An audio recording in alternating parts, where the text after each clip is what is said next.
Pulau Dayang Bunting yang dianggap antara lokasi tarikan pelancongan utama di Langkawi ternyata memiliki 1001 rahsia serta mitos tersendiri yang sehingga kini masih tersimpan rapi.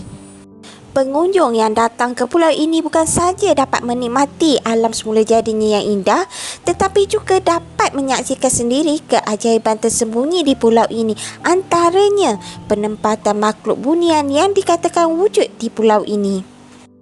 Walaupun ramai yang menganggapnya sebagai mitos, apa yang pasti ada segelintir pengunjung mendakwa pernah berpeluang melihat sendiri kehadiran bunian berkenaan selain mendengar alunan bacaan Al-Quran dan laungan azan yang berkumandang pada waktu malam serta subuh. Menurut cerita penduduk tempatan, dahulu kalanya ada seorang puteri kayangan yang bernama Puteri Dayang Sari yang ingin mani-manda di kawasan Tasik tersebut. Kecantikan puteri kayangan ini menawan hati seorang putera raja yang bernama Putera Teja. Putera Teja yang meminta pertolongan dari seorang tua untuk memikat hati puteri yang cantik ini akhirnya disuruh menyapu air mata duyung pada wajahnya. Akhirnya Putera Teja dan Puteri Dayang Sari berkahwin dan mendapat seorang anak lelaki.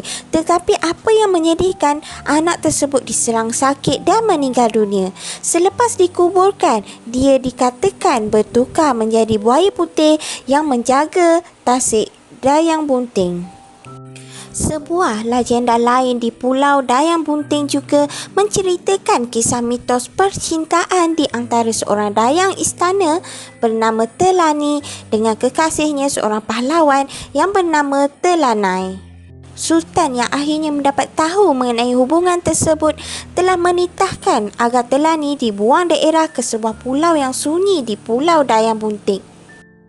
Di situlah Telani telah melahirkan seorang anak lelaki. Pada suatu hari ketika hujan lebat dan petir sambar menyambar serta guruh gemuruh, anak Telani yang sedang nyenyak tidur di pinggir tasik terjaga ketakutan lalu terjatuh ke dalam tasik.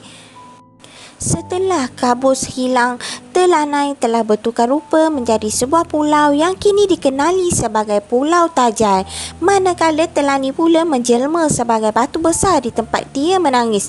Dan menurut cerita penduduk tempatan, seekor buaya putih kerap muncul berenang di antara Pulau Tajai dengan batu besar itu yang dikatakan bahawa buaya itu adalah jelmaan anak pasangan kekasih tersebut. Walau bagaimanapun, menurut ahli-ahli ilmu geologi, Tasik Dayang Bunting ini terbentuk disebabkan runtuhan sebuah gua bawah laut yang terdapat di pulau ini.